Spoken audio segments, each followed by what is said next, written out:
નમસ્કાર દર્શક મિત્રો, સ્વાગત છે તમારું અમારી આ યુટ્યુબ ચેનલમાં. તો આજના વિડીયોમાં મિત્રો છે આપણે 1 ઓક્ટોબરથી લઈને 10 ઓક્ટોબર સુધીના અગત્યના કરંટ અફેર્સના પ્રશ્ન આ વિડીયોમાં જોવાના છે. તો વિડીયોમાં છે અંત સુધી બન્યા રહેજો અને વિડીયો પસંદ આવે તો વિડીયોને લાઈક કરજો અને વિડીયોને તમારા મિત્રો સાથે અવશ્ય શેર કરજો. તો ચાલો આપણે વિડીયોની શરૂઆત કરીએ. તો પહેલો પ્રશ્ન છે કે તાજેતરમાં કોના દ્વારા ગુજરાતની પ્રથમ અમૃત ભારત એક્સપ્રેસ ટ્રેનની લીલી ઝંડી આપી પ્રસ્થાન કરાવવામાં આવી છે? તો જવાબ આવશે ઓપ્શન સી, નરેન્દ્રભાઈ મોદી દ્વારા છે આ જે છે ગુજરાતની પ્રથમ અમૃત ભારત એક્સપ્રેસ ટ્રેનને જે છે લીલી ઝંડી આપવામાં આવી હતી. ત્યારબાદ આગળનો પ્રશ્ન છે કે તાજેતરમાં ભારત સરકારે પ્રધાનમંત્રી કિસાન સન્માન નિધિ યોજનાનો કેટલામો હપ્તો જારી કર્યો છે? તો જવાબ આવશે આમાં ઓપ્શન એ, 21મા નંબરનો હપ્તો છે તે જારી કર્યો છે. ત્યારબાદ આગળનો પ્રશ્ન છે કે ભારતની કઈ સંસ્થાને યુએનના એઆઈ સેન્ટર ઓફ એક્સેલન્સ તરીકે નામાંકિત કરવામાં આવ્યું છે? તો જવાબ આવશે આમાં ઓપ્શન બી, આઈઆઈટી મદ્રાસને. ત્યારબાદ આગળનો પ્રશ્ન આપણે જોઈએ તો આગળનો પ્રશ્ન છે કયા સ્થળે ડિજિટલ ઇન્ડિયા જમીન વ્યવસ્થાપન અને આપત્તિ વ્યવસ્થાપન પર 2 દિવસીય રાષ્ટ્રીય કોન્ફરન્સનું આયોજન કરવામાં આવ્યું છે? તો જવાબ આવશે આમાં ઓપ્શન સી, ગાંધીનગર ખાતે છે આનું આયોજન કરવામાં આવ્યું હતું. ત્યારબાદ આગળનો પ્રશ્ન છે કે પ્રોજેક્ટ ચિત્તા અંતર્ગત પુખ્ત અવસ્થામાં પહોંચનાર પ્રથમ ભારતીય ચિત્તો કયો છે? તો જવાબ આવશે આમાં ઓપ્શન એ, મુખી નામનો ચિત્તો રહેલો છે. ત્યારબાદ આગળનો પ્રશ્ન આપણે જોઈએ તો તાજેતરમાં રામગઢ વિષધારી ટાઈગર રિઝર્વમાં સૌપ્રથમ વખત ફિશિંગ કેટ જોવા મળી છે તે કયા રાજ્યમાં આવેલ છે? તો જવાબ આવશે મિત્રો ઓપ્શન સી, રાજસ્થાન રાજ્યમાં આવેલ છે. ત્યારબાદ આગળનો પ્રશ્ન જોઈએ તો ગુજરાતના કયા શહેરમાં 100 મીટરથી વધુ ઊંચી અને 38 ઇમારતોને છે બાંધકામ માટેની મંજૂરી આપવામાં આવી છે? તો જવાબ આવશે આમાં ઓપ્શન ડી આવશે, અમદાવાદ શહેરમાં છે મંજૂરી આપવામાં આવેલી છે. ત્યારબાદ આગળનો પ્રશ્ન છે કે ટાટા ગ્રુપ અને એરબેસે કયા સ્થળે ભારતમાં સૌપ્રથમ ખાનગી ક્ષેત્રની હેલિકોપ્ટર ફાઇનલ એસેમ્બલી લાઇન શરૂ કરવાની જાહેરાત કરી છે? તો જવાબ આવશે ઓપ્શન બી, બેંગલુરુ ખાતે છે આની શરૂઆત કરવાની જાહેરાત કરવામાં આવી છે.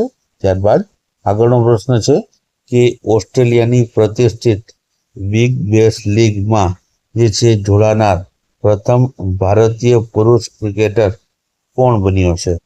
તો જવાબ આવશે આમાં ઓપ્શન બી, આર અશ્વિન છે તે પ્રથમ ક્રિકેટર બન્યો છે. ત્યારબાદ આગળનો પ્રશ્ન છે કે તાજેતરમાં કયા મંત્રાલયે દેશની પ્રથમ રાષ્ટ્રીય ભૂ ઉષ્મીય ઉર્જા નીતિ શરૂ કરી છે? તો જવાબ આવશે ઓપ્શન ડી, નવી અને નવીનીકરણ ઉર્જા મંત્રાલય દ્વારા છે આ નીતિ શરૂ કરવામાં આવી છે. ત્યારબાદ આગળનો પ્રશ્ન આપણે જોઈએ તો વડાપ્રધાન નરેન્દ્રભાઈ મોદીએ કયા દેશના વડાપ્રધાનની આત્મકથાની પ્રસ્તાવના લખી છે? તો જવાબ આવશે ઇટલીના જે છે વડાપ્રધાન છે તેની આત્મકથાની પ્રસ્તાવના વડાપ્રધાન દ્વારા લખવામાં આવી છે.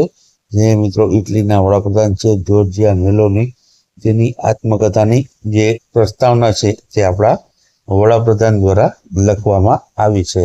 ત્યારબાદ આગળનો પ્રશ્ન આપણે જોઈએ તો તાજેતરમાં કેન્દ્રીય કર્મચારીઓ અને જે પેન્શનકારો માટે છે ડીએ અથવા ડીઆર માટે કેટલા ટકાનો જે છે વધારો કરવામાં આવ્યો છે? તો જવાબ આવશે 3% વધારો છે તે કરવામાં આવ્યો છે. ત્યારબાદ આગળનો પ્રશ્ન જોઈએ તો ભારત સરકારના પરખ રાષ્ટ્રીય સર્વેક્ષણ 2024ના અહેવાલ મુજબ જોઈએ તો દેશના ટોચના 15 જિલ્લાઓની યાદીમાં ગુજરાતના કેટલા જિલ્લાઓ છે? તો મિત્રો આમાં જવાબ આવશે ગુજરાતના એક પણ જિલ્લાનો સમાવેશ છે આમાં કરવામાં આવેલો નથી. ત્યારબાદ આગળનો પ્રશ્ન છે કે આર્થિક સ્વતંત્રતા સૂચકાંક 2025માં ભારત વૈશ્વિક સ્તરે કેટલામાં ક્રમ ઉપર છે? તો જવાબ આવશે આમાં ઓપ્શન બી 128માં ક્રમ ઉપર ભારત રહ્યું છે. ત્યારબાદ આગળનો પ્રશ્ન છે કે તાજેતરમાં કોણ T20 રેન્કિંગમાં 14 વર્ષના ઇતિહાસમાં સૌથી વધુ રેટિંગ પોઈન્ટ ધરાવતો ખેલાડી બન્યો છે? તો જવાબ આવશે આમાં ઓપ્શન એ આવશે અભિષેક શર્મા બન્યો છે. ત્યારબાદ આગળનો પ્રશ્ન આપણે જોઈએ તો તાજેતરમાં ગુજરાતની કઈ નગરપાલિકાએ અ વર્ગની નગરપાલિકામાં પ્રથમ ક્રમ મેળવ્યો છે? તો જવાબ આવશે આમાં ઓપ્શન એ તાપી નગરપાલિકાએ. ત્યારબાદ આગળનો પ્રશ્ન આપણે જોઈએ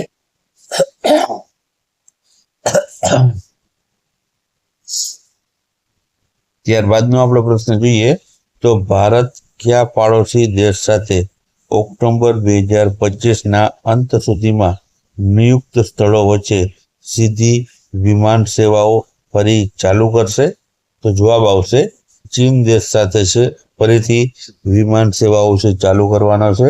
ત્યારબાદ આગળનો પ્રશ્ન છે ભારત અને બીજા કયા દેશે 11થી લઈને 23 નવેમ્બર દરમિયાન યોજાનારી પ્રથમ મહિલા T20 cricket for the blind world કપનું સંયુક્ત રીતે આયોજન કરશે? તો મિત્રો જવાબ આવશે ઓપ્શન બી શ્રીલંકા દેશ સાથે. મિત્રો ભારત અને શ્રીલંકા સંયુક્ત રીતે છે આ બ્લાઇન્ડ T20 ક્રિકેટ વર્લ્ડ કપનું આયોજન આગામી 11થી 23 નવેમ્બર દરમિયાન કરવાનું છે. ત્યારબાદ આગળનો પ્રશ્ન છે કે વડાપ્રધાન નરેન્દ્રભાઈ મોદીના માસિક રેડિયો કાર્યક્રમ મન કી બાત એ તેની પ્રથમ પ્રસારણની તારીખ ને છે કેટલા વર્ષ પૂર્ણ થયા છે? તો જવાબ આવશે તાજેતરમાં જ છે 11 વર્ષ છે તેને પૂર્ણ થયા છે. ત્યારબાદ આગળનો પ્રશ્ન છે વર્લ્ડ પેરા એથ્લેટિક્સ 2025માં નિશાંત કુમાર અને સિમરન શર્માએ અનુક્રમે કયો મેડલ જીત્યો છે? તો જવાબ આવશે મિત્રો બંને છે ગોલ્ડ મેડલ છે તે જીત્યા છે. ત્યારબાદ આગળનો પ્રશ્ન આપણે જોઈએ તો નેશનલ ક્રાઇમ રેકોર્ડ્સ બ્યુરો દ્વારા બહાર પાડવામાં આવેલા ક્રાઇમ ઇન ઇન્ડિયા 2023 રિપોર્ટ અનુસાર એકંદરે ગુનાઓમાં કેટલા ટકાનો વધારો થયો છે? તો જવાબ આવશે મિત્રો આમાં ઓપ્શન એ 7.2% વધારો છે તે ગુનાઓમાં જોવા મળી રહ્યો છે. ત્યારબાદ આગળનો પ્રશ્ન જોઈએ તો ISSF જુનિયર વર્લ્ડ કપ 2025માં મેડલ ટેલીમાં ભારત કયા સ્થાન ઉપર રહ્યું છે? તો જવાબ આવશે ભારત પ્રથમ ક્રમ ઉપર છે આમાં રહ્યું છે. ત્યારબાદ આગળનો પ્રશ્ન આપણે જોઈએ તો 2025નો જે નોબેલ પુરસ્કાર જાહેરાત કરવામાં આવ્યો છે તેમાં 2025નો ફિઝિયોલોજી અથવા તો મેડિસિનનો નોબેલ પુરસ્કાર છે તે કોને આપવામાં આવશે? તો જવાબ આવશે ઓપ્શન ડી ઉપયુક્ત બધાને એટલે કે ફ્રેડ રેમ્સડેલને, મેરી ઇબ્રુકોવ અને સિમોન સાકાગુચી આ ત્રણને છે તે મેડિસિનનો નોબેલ પુરસ્કાર આપવામાં આવશે. ત્યારબાદ આગળનો પ્રશ્ન છે કે તાજેતરમાં કોના હસ્તે ગાંધીનગર ખાતેથી રાજ્યમાં પ્રથમવાર ફોરેસ્ટ સોઇલ હેલ્થ કાર્ડનું વિમોચન કરવામાં આવ્યું હતું? તો જવાબ આવશે ઓપ્શન બી મુળુભાઈ બેરાના હસ્તે છે આનું જે છે વિમોચન કરવામાં આવ્યું હતું. ત્યારબાદ આગળનો પ્રશ્ન આપણે જોઈએ તો આગળનો પ્રશ્ન છે રાજ્યભરમાં ક્યાંથી ક્યાં સુધી વિકાસ સપ્તાહની ઉજવણી યોજાઈ રહી છે? તો જવાબ આવશે ઓપ્શન સી 7થી લઈને 15 ઓક્ટોબર દરમિયાન છે વિકાસ સપ્તાહની ઉજવણી કરવામાં આવી રહી છે. ત્યારબાદ આગળનો પ્રશ્ન છે કે કઈ મહિલા ક્રિકેટરના નામ પરથી વિશાખાપટ્ટનમ સ્ટેડિયમમાં એક સ્ટેન્ડનું નામ રાખવામાં આવશે?